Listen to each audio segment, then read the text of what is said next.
And welcome in, everyone, to a post-game edition of Football 24/7 with the John McMullen across the Jacob Media Network. We get first reaction from J-Mac following the loss to the Packers.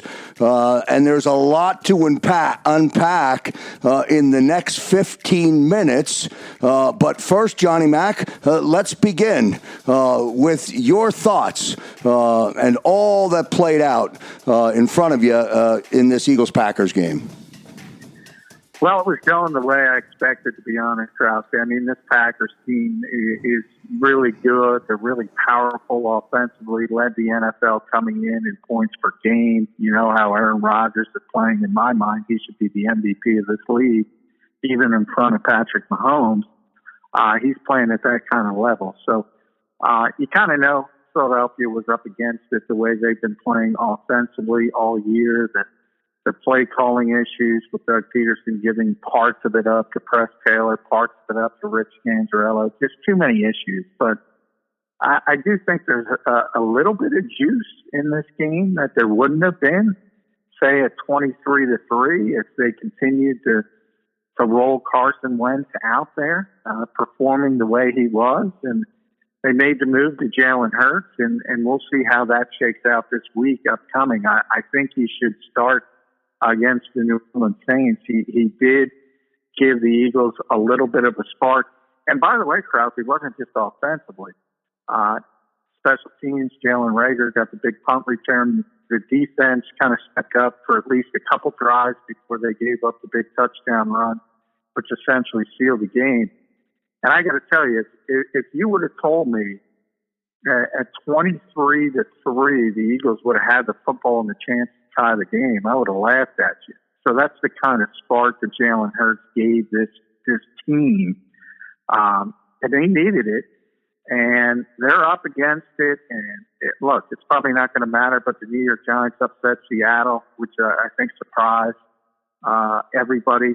So the Eagles got to start winning if they want to win this division. I don't think they could win. I mean, with Carson Wentz, he's shell-shocked. He's David Carr shell-shocked.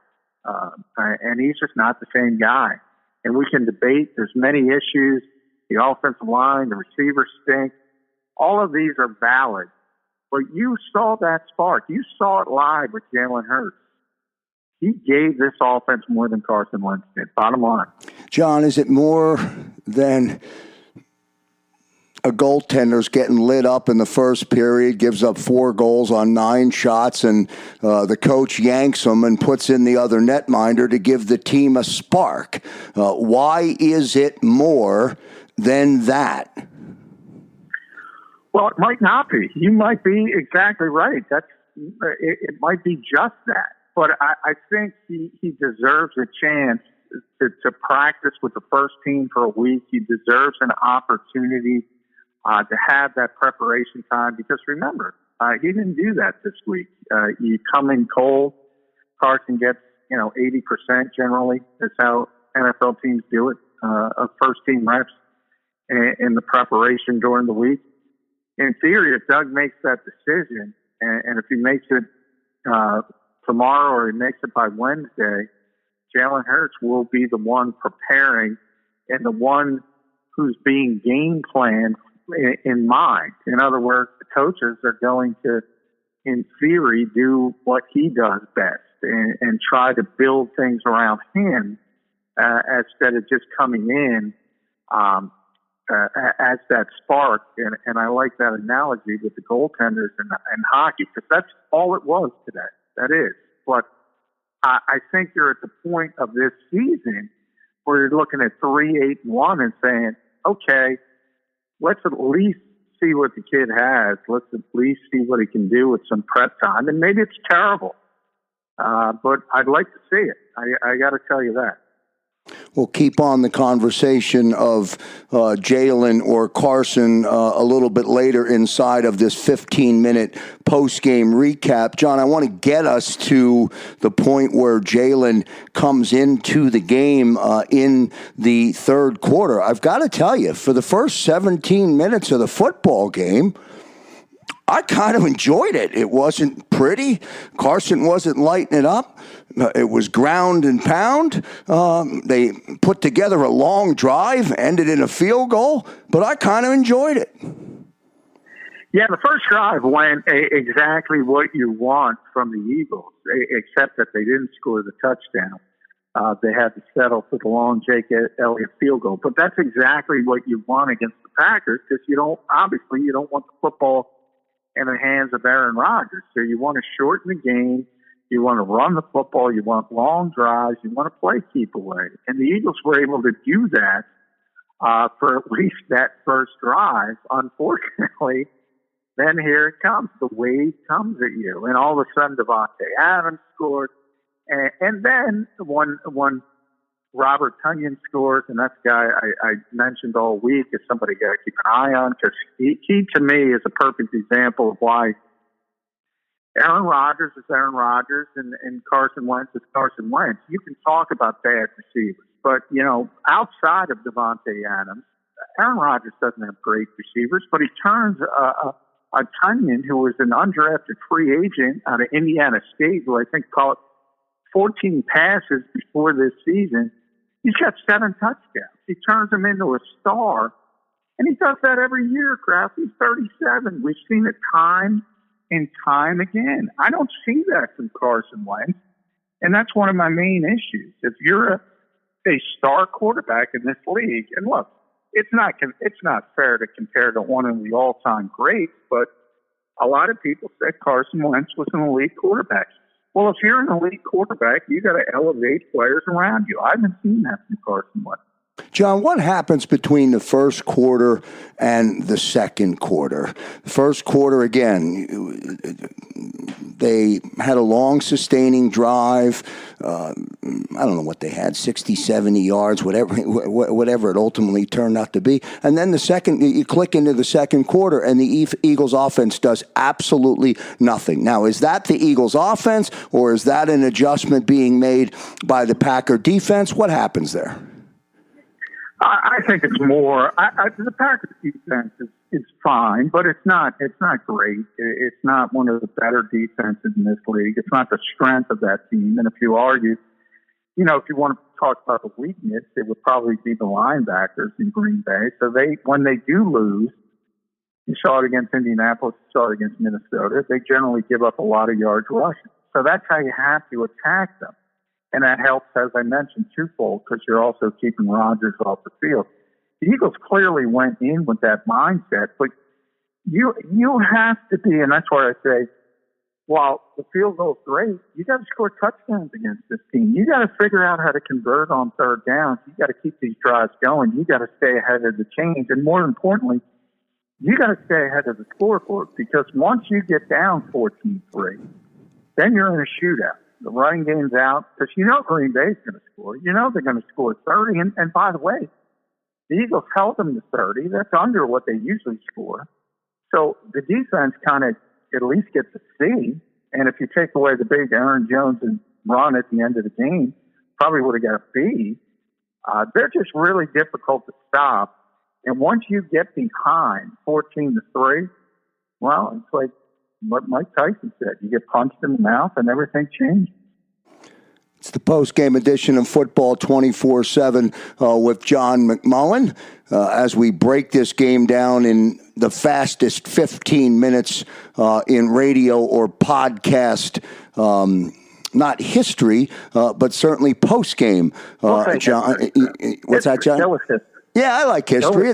It sounds good. I'll take that. Did Doug abandon the run? Should he have stayed with the run in the second quarter? I mean, I don't know. I'm just trying to figure out what happened. That's kind of what I said. I mean, look, if you want to try to run the ball, remember, it wasn't that effective. It was kind of effective earlier, but once that evaporated, and once you don't score the touchdown on the opening drive, and then things shift. And as I said, you can't sit there and play clock and run clock when you're down 11 points against the Green Bay Packers, because the point is, even if you want to do it and say, okay, we're going to stick with our game plan. and we're going to try to run the football. The margin for error is so small because, again, you don't convert on a third down, and Green Bay's got the ball back, and they're at your throats again. So it kind of takes it off the table. The only way you can implement that game plan, and that's where I bring up Indianapolis, I bring up Minnesota, some of the teams that beat them, they got the early lead, they hung on to that lead, and then you can use that game plan. But once that evaporated, it's out the window. John, is last thing on Carson Wentz. The 5 times that he was sacked tonight, before he left the field with 7 or 8 minutes left to play in the third quarter, was he holding the ball too long, or were the receivers not open? Both. It's a little from column A, a little from column B. The Eagles have been saying this all year. It's more than one thing. It's not just one. But, you know, what he is right now, he's lost his confidence. So essentially he's a one-read quarterback, Krause. And that means he's looking at his first guy, the first guy in the progression. And generally the Eagles receivers don't get open, and they can't get off press coverage. So all of a sudden, the first guy's not open, and then immediately he doesn't trust the protection. His eyes, instead of staying downfield, they hit the ground. And from that point, the play is over, unfortunately. And this is exactly what happened to David Carr. If you remember him, Derek Carr's brother. Once the number 1 overall pick in the draft, and everyone looks at him and says, well, he was such a bust. He got sacked 70 times in Houston. He was shell-shocked. And that's where Carson is. He's shell-shocked. But while I say that, you know, and I'll be the first to say, Krause, I've been guilty of making excuses for Carson Wentz. You know, Carson has had the luxury of playing behind a top 10 offensive line his entire career with the Eagles until this year, until all the injuries hit. And he doesn't have Brooks out there, and he doesn't have Lane Johnson out there. Jason Peters has obviously fallen off a cliff from a performance standpoint. And all of a sudden, he's like a lot of these other quarterbacks in the rest of this league. This league is an offensive line deficient league. But you know what? There's a lot of quarterbacks in this league that persevere better than Carson Wentz. And that's the most disappointing part to me. It's not that this team doesn't have the personnel to be great, but he's got to be better than what he's showing right now. He's got to show more perseverance in the wake of all this adversity, and I just don't see it. You don't think he's still dealing with injury issues, do you, John, that we don't know about or any of that?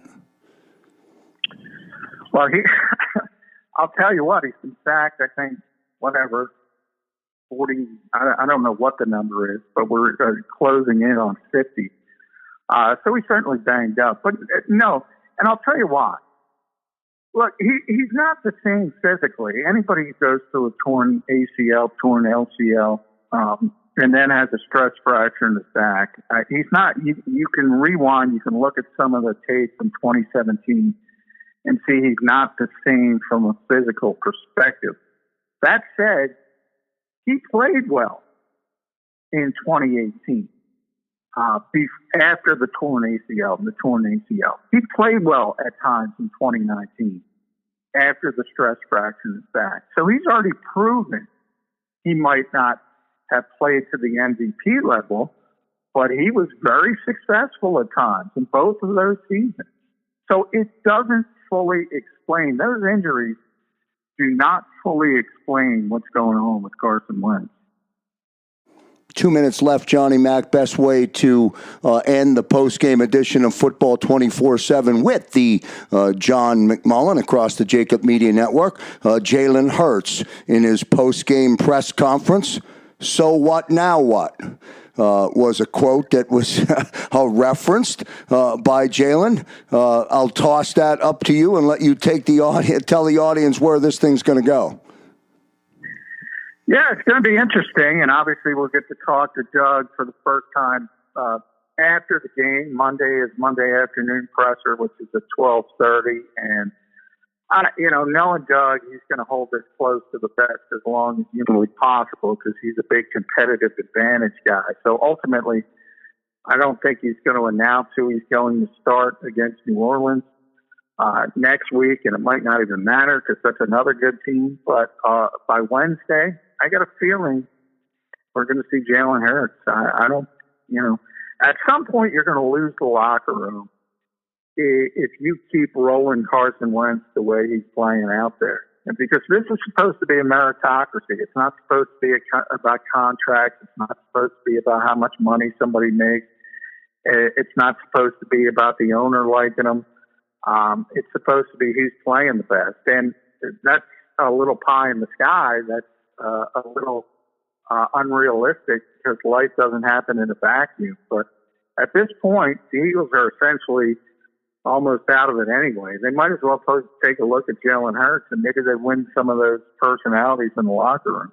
John, last thought. Is this the end of Carson Wentz?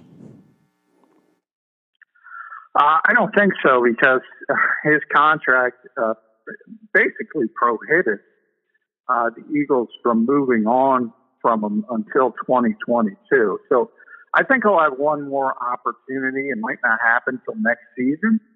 And by the way, Krause, that might not be a bad thing because maybe he needs to take a step back more from a mental standpoint than anything else.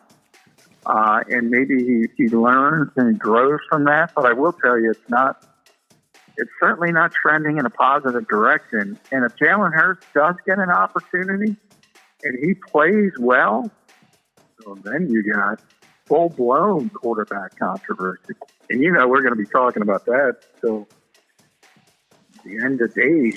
John, this was your escape from Twitter world. You've got a busy week in front of you. Post-game edition of Football 24/7 with the John McMullen. See you on Monday, Johnny Mac. Hey, thanks, Krause.